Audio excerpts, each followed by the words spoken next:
So pillar 4 was boosting staff morale and staff retention. So the PBIS team sent out kind of different staff events throughout the year, and then at the end of the year they sent out a survey to see what staff liked or what may not have worked in their schedule and what staff also really liked.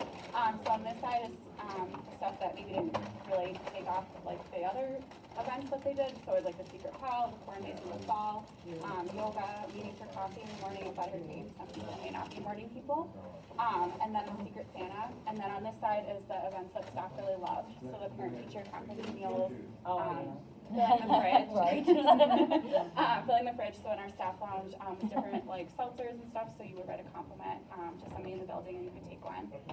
So it's fun to read those. The indoor recess plan for rainy days, just to get the kids moving so they're not just in one classroom all day long. Driving everyone. And then the getting to know you section in Amy's weekly memo. It was cool to find out different facts from people that you might not see day to day. And then the staff gathering at someone's house in the fall. They were a lot of fun. Yeah. And, and they tried to find a good mix of like things that were during school, after school, before school. Right. You know. Tell me about the seltzer and the fridge thing. Is that, could somebody just come in and fill your refrigerator and say thanks? Yeah, so like a fridge like this, often like, Amy, I know you filled it a couple times for us. It's in your lounge, right? Yes, yep, and then Where we nobody likes just me. Post-it notes. And then you could just go in and you could pick out something and you write like what you appreciate about somebody in the building and you stick it on the fridge and, yeah, it was always kind of, it was also fun to read them. Like, I mean, it was kind of uplifting to read them. Yes. We enjoyed it. Another thing that we did as an impact team, we sent out a survey to all of our staff. You guys all also did a survey as well for us. And so then what happened, we took those results and we gave out surprises to our staff in their mailboxes throughout the year, very sporadically. They never know when it was coming. Maybe it was during holiday times, maybe it was during indoor recess time. And we needed to give the assistants, a boost. So then what they did is these were put in their mailboxes as a surprise for them. And so we have for one for each of you. And then we also have the results for you guys. These for all the ones that we of all the boards and admin. So if you ever want to use these for your knowledge, you can you can give me a ride in it. But it was a lot of fun. And I mean it's kind of fun, like even like probably for you guys when you filled it out, like you had to think about it. And then like it was kind of neat to hear them just talk about them. Like, did you know that about them? And if you wanted to make their day, would you know what to do for them? And it was something small but appreciative. So we appreciate what you guys do for us. So we give you a treat. Thank you. And pillar 1, planning for the future, we have our celebrations. This is our overall literacy data.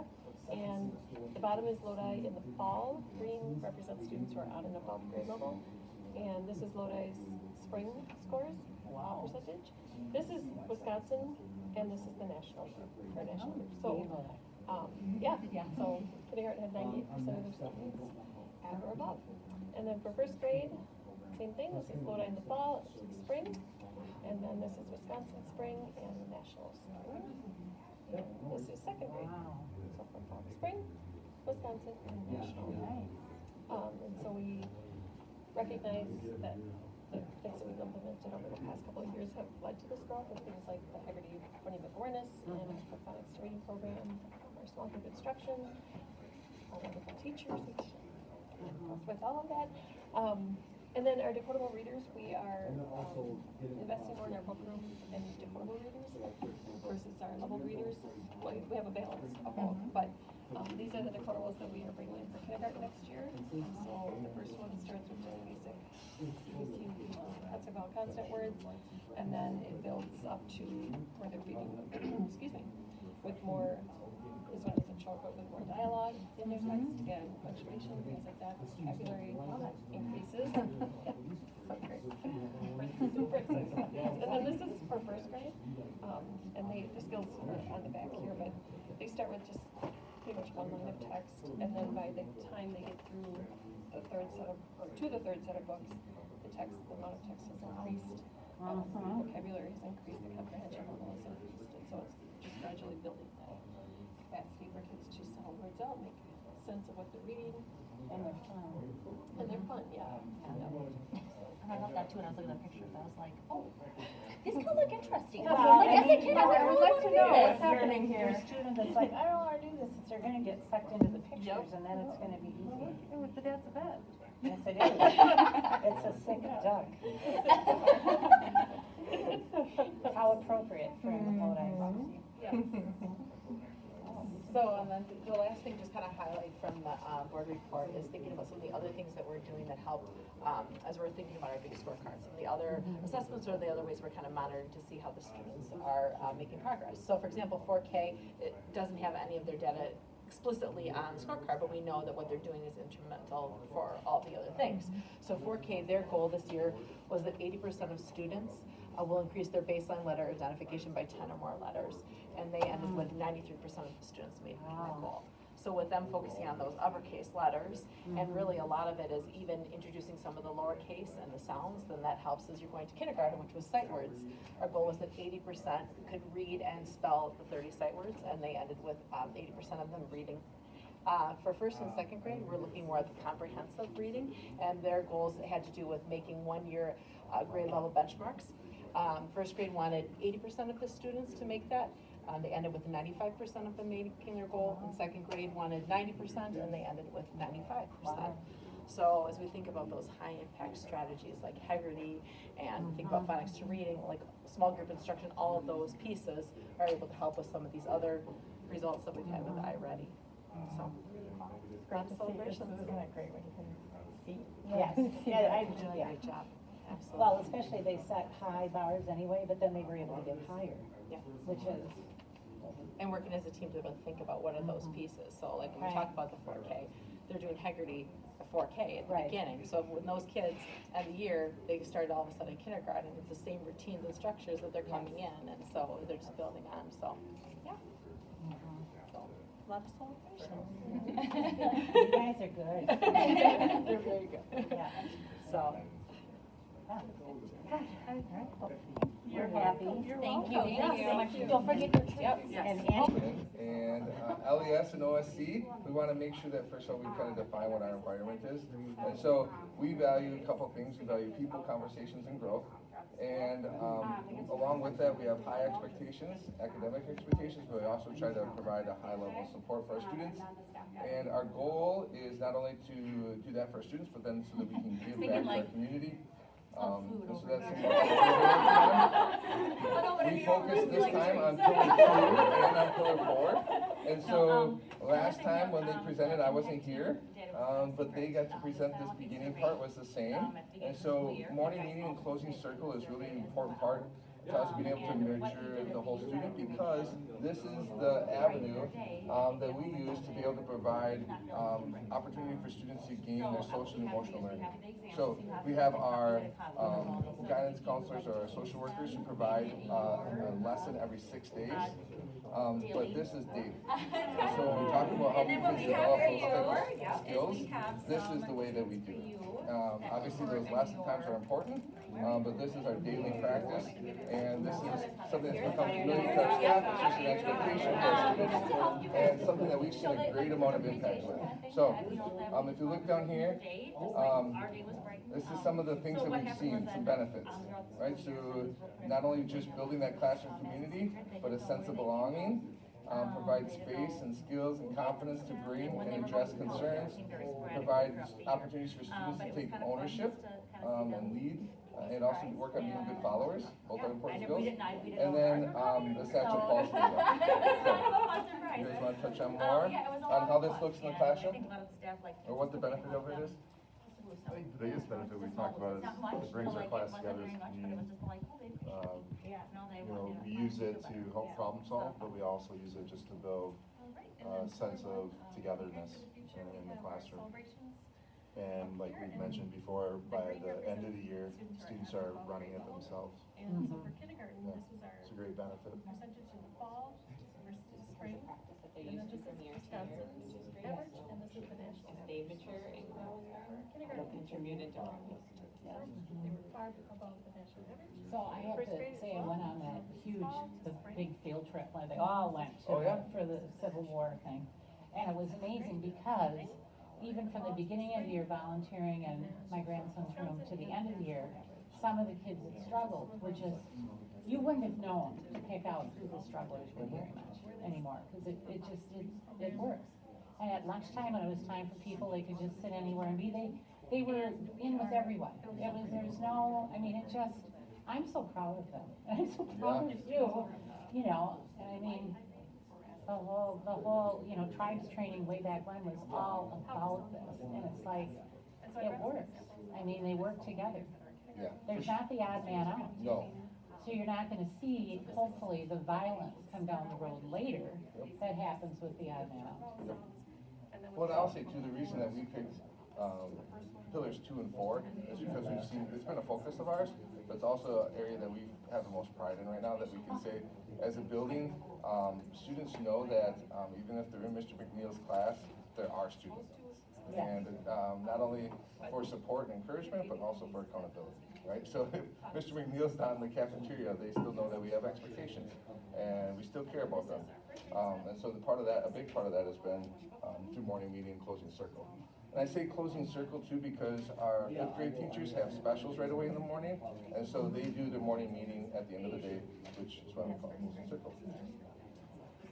This is what we focused on this year. So out of Satchel Pulse, we focused on self-management skills, and if you look at these questions, we saw some really good growth in our elementary students. And if you can have an elementary student grow in these skills, I think that's huge, not just academically, but for them in life, right? To be able to maintain a job, maintain relationships, work through problems. These are great life skills. And so this has been an area of focus for us, for our kids this year, and we saw some really good growth this year in these areas. And a big part of that is through the avenue of morning meeting and closing circle. Some pictures, kind of like pictures. And go back to that one. Yeah, that's throwing balls at each other. And then pillar 4, so a big part of this year is obviously I'm learning the building, and what I came to is a bunch of great staff, and but we know that in education, it's difficult work, but it's important work, and we know that in order to make it manageable, we have to be able to find times to celebrate and have fun. And so these are just some of the things that we've done this year. To try to make it, help us together, keep us together, but also to celebrate and have fun. So, questions on any of these? Anything you guys want to highlight? Kindergarten. Were you all minions? 80% of the kindergarten students will be expelled or sight words. And they met their You know, goal. like I said, it just looks like a list of celebrations that every school does, but what's different is it helped bring us all together. Yeah. Great little And, benchmark goal. you know, we already enjoy what we do. This just helped us bring us together as a community to, and have some fun, and, the kids saw that, and it only impacts them even greater by us just having a great time at our job. So is there a committee that designed these, or like, is this all new, or how does? So the impact team is a big part of it. So we would kind of have discussions about some of this. Some of these things were things that have been going on before, and just maybe got some new life in them, or that just happen in different ways. Some things are brand new that people brought up. No, it's just 5 years ago. We're not gonna know. So for me, the way that it's important for me to know that this is actually happening, that we have actionable steps, those are great celebrations. But if we don't see the results, so I take some pride in making sure that, and some vulnerability, and giving a survey at the beginning of the year to staff, but also then in May, right? You never know results in May. And so this is a staff survey, and more important than the results to me is the results are important, but I also think that the questions that are asked speak really big volumes to staff on what I value. And so if you see blue and red, that's a good thing on these results. So these are some things I asked them. So I enjoy coming to work. I feel valued and appreciated. So this is beginning of the year, end of the year on each slide. I feel like I am put in a position to be successful in my job. Barriers are addressed in a way that allows me to focus on my job of helping students be successful. Okay, I just thought that was interesting and accurate then, because I feel like I have the support needed in regards to difficult behaviors. I feel like they're support needed in regards to professional growth. Changed a lot too. I feel like my work ties into the bigger picture. My mental health and well-being is valued. The importance of my family is valued. And so, to me, this is that part where, if we wanna retain staff and keep staff, and attract staff, this is a big part of it. And these results aren't results that it's like, oh, Eric did this, right? This is, results that we did, right? And, creating a climate and a culture where, we know that we have the support of each other. It's not, the support is just me, right? It's the support of each other. And that's why these results happen. Questions on any of those? That was great. I mean, that was a great thing. Yeah, something I've done in the past, and so it was interesting to know. I was like, ooh, we'll see, right? And so it helped me at the end here to know where I felt like there were some areas that we can improve on and what staff are looking for in meeting. They can also share comments that they can put in there too. And so it just helped me. Well, it's obvious the stuff that moves big, the other stuff is harder to move, you know? And thank you. I know. There's some things that are just a little harder to do. Yeah, for sure.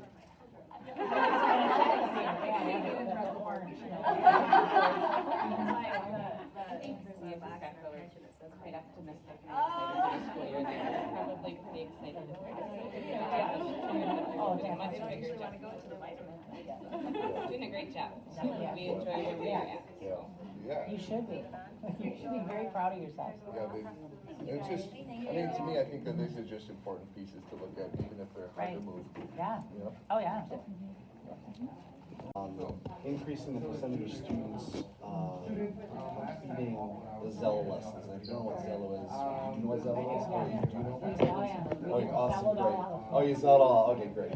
So, obviously, considering the progression of what they go through, and what we did to switch it up is previously they did it homeroom to the homeroom teacher. What we did instead is we had Mr. Patrick and Mr. Lemke basically lead the students through the lesson.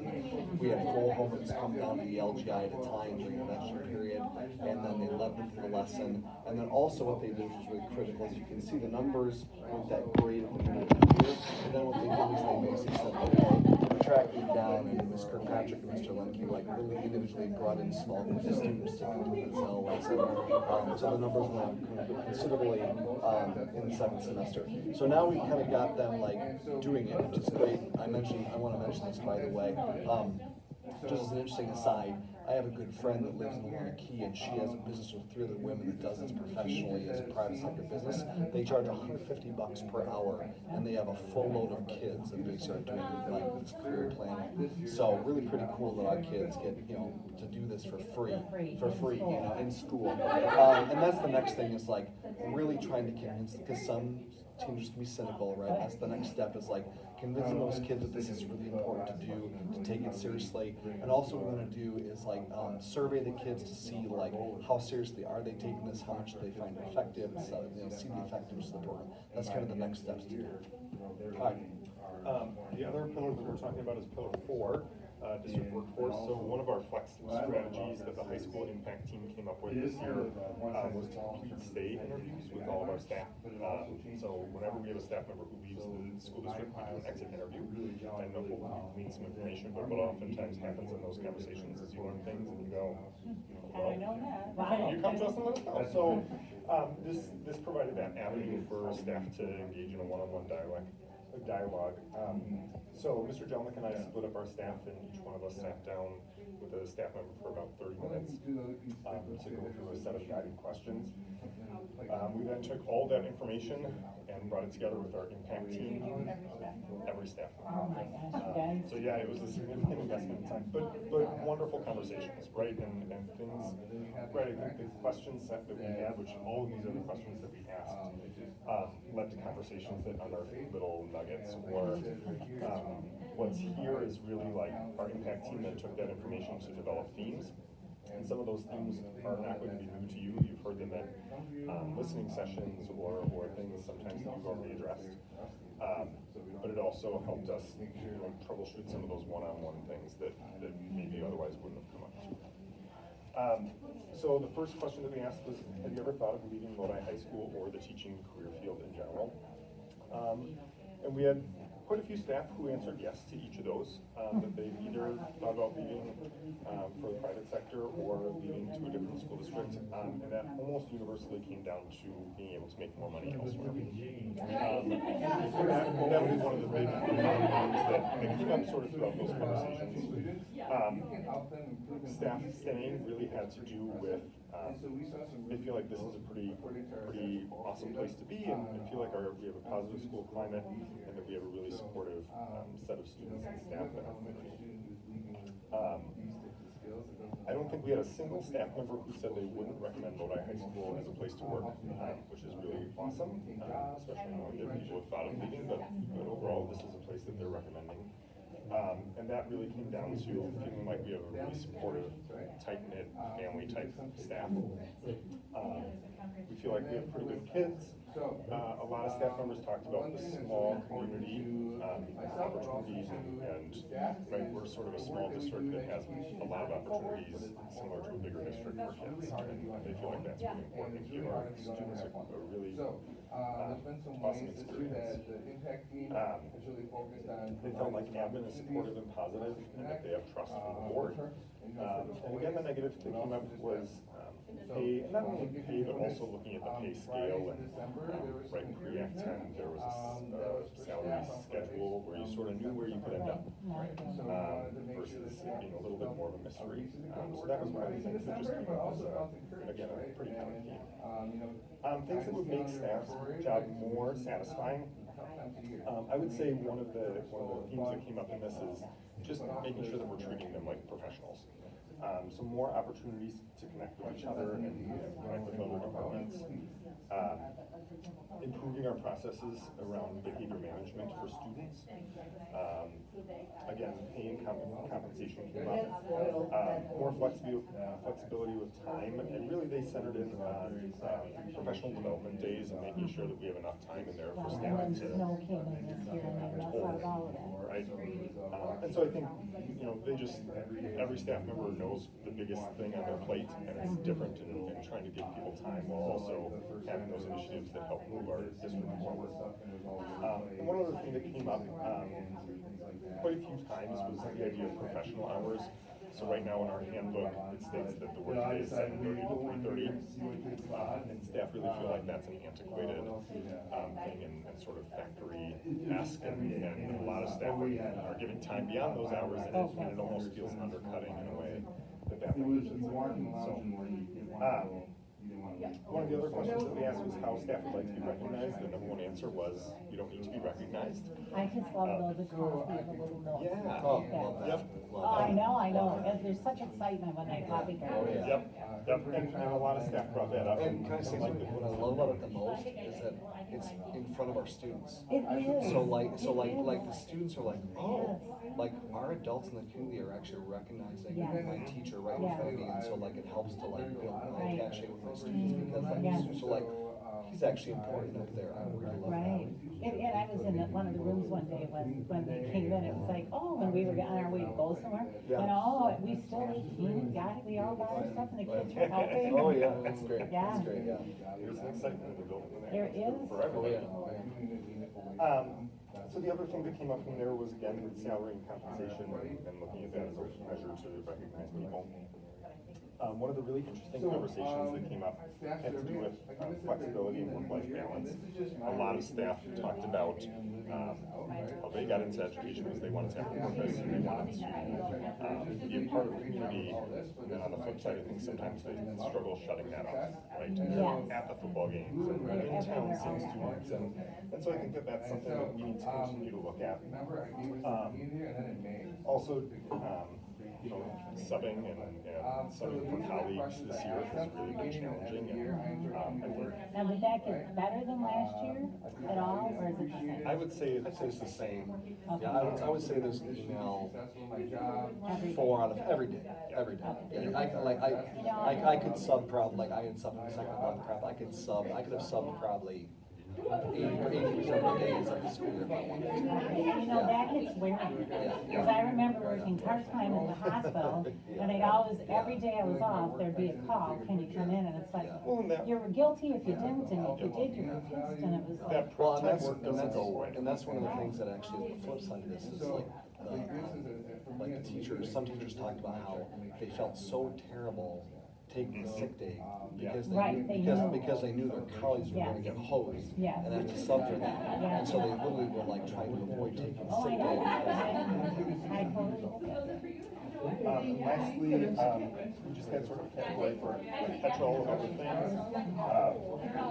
Some things that came up there, communication between departments, again, some inconsistencies in our discipline policy, and procedures, and then communication from the district and department. We feel like everything's sort of- Yes, what Heather and, yeah, they already asked for a personnel committee meeting to Yeah. talk to personnel. Well, I want all of us to see it. Yeah, so what we sort of did is we took all the information, we developed themes. This was just in the team, so it was 10 of us. And we started to look at like what are some potential action steps, right? That may be working with the personnel committee to look at some policies, or some school things that we're looking at. So I think that'll be a part of our impact conversations this coming year as well. So I have a work committee that we will hopefully be, Yep. good, so, exactly, a lot of that. Yeah, Yeah, that's they did the survey. Good, this is great. I'm excited. Tonight. So why don't we just go ahead and introduce ourselves for Patty, because I don't know if she knows everybody here. I'm Angie Lathrop, I'm a board member. Nice to meet you. Nice to meet you. Yeah, so we're gonna go through a couple different things tonight in terms of our strategic plan. We're gonna go through pillar 4, which is really has to do with our district workforce and what we're doing within Lodi Middle School to create a positive place for our teachers and other staff. And then we're also gonna go through pillar 1, which is gonna talk specifically about some work in math. Do you want this? Yeah. This thing right here. So Patty's gonna go ahead and take us through pillar 4. Yep, pillar 4. So as Derek said, district workforce. For pillar 4, attracting and retaining exceptional team members and engaging them in continuous improvement. And I'm just gonna go over what we've done this year, what we've implemented that has helped us reach the goal of pillar 4. So this year we implemented a collaboration time within our day. So we have this through advisory teams. Our advisory teams, we have two members, and we cover for each other. So our meeting times are in the morning from 7:30 to 8:15. And school starts at 7:58. We have our advisory time for 20 minutes. And so with that 20 minutes, we need to have people cover our advisory. So we have teams for that. This is an example of, so this is our April calendar. So on Mondays this year, math and language arts would go every other week on Monday, because that's kind of been our main focus at the middle school. Is math is piloted a new program this year, a new curriculum. Language arts, we also piloted a few different units from different curriculums, and we're still working our way to a full year pilot program. And then this here shows all the different agendas for each different team that we have, and we have quite a few actually. And so then everybody has access to this so that we can click and find out what our agenda is for that morning meeting. Oh, one thing, I'm gonna come back to this. So maybe noticed here on Wednesdays, we have nothing for Wednesday. Wednesday is our club flex day for kids. So that's where they have the opportunity to go to band, art club, I don't know, we have a FFA, there's lots of clubs, but then also there's a flex time where kids, when they need some extra help from teachers, then they can go meet with those teachers to get some extra help. So, as I mentioned before, we have advisory teams. So these are our pairings from this past year. So for me, as an example, I'm with our band instructor, Ashley Gulbranson, and so when she has, so I'm gonna go back here. So if I have a language arts meeting, then she'll cover our advisory. And then she's a part of the PBIS team, so when she's at PBIS, than I cover, and then I would say probably half the time we're together, the two of us with our classes. And so again, that's our pairing from last year with 6th, 7th, and 8th grade. So why collaborate? So for our collaboration teams, it definitely promoted a much more positive culture within our school. It creates awesome staff connections. I know for me personally, this is my 2nd year here in Lodi, and so for language arts, it has provided an opportunity for me to work with the other language arts teachers within our whole school, but also work with the other 8th grade individual that teaches language arts. So it gives us a little extra time for us to be able to connect and talk about language arts, and I know that that holds true for the rest of the staff. And as I said before, content areas have a place to review data and grow. So again, for language arts, we are in the process of looking at other curriculums that we would like to implement into the middle school, and so that's something that we've spent a lot of time this year discussing and looking at other curriculums. Same with math. Our focus is intentional around what is best for our students, a focus and intentional action around our school mission and vision, and it moved our school forward. Like, you can feel it, like I can feel it as an individual that works in the school. I can definitely feel the culture has changed drastically with all of the connections that we were able to have during this collaboration time. So we do have quite a few teams. We have our behavior response team, and then each team came up with their own visions, vision statements, and then what their purpose or responsibilities were. So for example, the behavior response team, they respond to students in crisis who pose safety concerns. Our ELL team, this is a team that is focusing on what are the needs of our ELL students in the middle school. This is a family and community engagement. So we're trying to provide a structure for family outreach activities, like trying to get more involvement from parents into our schools. The impact team, which is what we are, the impact team, so we create and revise 1, 3, and 5-year plans. This impact team, though, we don't meet during our collaboration time in the morning, we meet after school. So again, we have PBIS, public relations. So I know with public relations, we've really been trying to provide information to give to our community about what's been going on in our schools.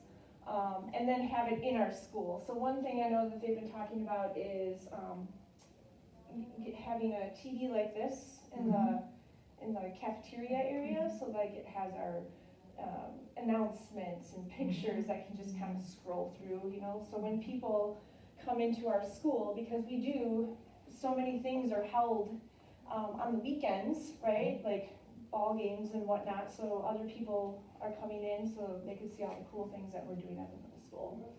That's a very smart idea. Everybody has those now. Yeah, right? I find myself, always looking. Stopping and like reading what, Yeah. Definitely. Our safety team, going over our emergency protocols. Our scheduling team is where we're looking at our daily schedule, and our scheduling team also a big part of our scheduling. Are we done? I'm just rambling. But one of the things the scheduling team does is we actually create these committees and put people where. Can we get a copy of what you just presented at some point? Can we get shoved on over to us? This is really. If there's only 3 minutes left, and I'm going to go really quickly here, just for to highlight a couple of our teams. So our SEL advisory team, probably the biggest impact that was a big lift for them was creating lessons for us for advisory, for our CPR, which is our circle of power and respect, where we're connecting with the kids. Our SWAT team is our staff wellness and appreciation team, and I can tell you I definitely have appreciated everything that they have done for us this year. So many different things, birthday celebrations, just was awesome. And then finally, Student celebration team, I gotta tell you, I think this is probably the big one that really has like boosted the culture of our school. Getting kids involved in these activities. We've done so many different things, assemblies, dances, it's just been really fun. So that was really fast because now Derek. And then we did a quick survey. Staff committees have had a positive impact on moving our school forward. 81% of our staff agreed or strongly agreed, and then staff committees have a positive impact. 85% of our staff members either agreed or strongly agreed. I'll shorten it for the next slide. All good. So this one, I'm gonna go quick. So this is about, so we adopted Ready Math back in March, but we piloted this whole school year. This is just kind of an outline of what we've gone through back to spring of 2021, creating a vision, all the way up through adoption. So why a math program? So math is identified as an area of need for the middle school, and that was based on data. So we ended up piloting a few different programs, decided to pilot a whole year of Ready Math, and then we adopted it. We'll adopt it fully for next school year. In addition to this, we had some schedule changes. We took math and language arts. All classes used to be 43 minutes, and we took away from some classes, and now math and language arts have 60, which means we subtracted about 3 minutes away from each other class. So this is just some iReady Math comparison from this school year. And so this is mid or above grade level, and this is early grade level. So this represents students that are on track or on grade level, these two columns. And you can see Lodi is above the Wisconsin and national average significantly. And then as you go down here, it gets like students need more and more support, and you can see we have less students that need support. It's not to say that we don't have students that need support, but we have made significant gains in math, specifically in the last few years. So this is this is students that are on track, and this is back to 2020, and this is the last however many years, but this is the most students we've ever had on track this current school year. So we feel good about, you know, the first year of implementation. Feel really good about our math team and the prospects moving forward. This just shows like growth across, and anything above 100 is considered to be solid. So we're showing significant growth, and this is across all like ability levels, from your above average student or students that are on track to your students that are 3 or more below. So we're really proud of all the work that our math team has put into this, because it has been significant, and it's been over a long period of time too. So next in terms of this, as Patty mentioned, we're looking to adopt a language arts program in the next few years. It's been made more complicated by some legislation. I think we wish we were moving forward, but you know, there's some things that we have to wait for before we can kind of move forward with that. That's all.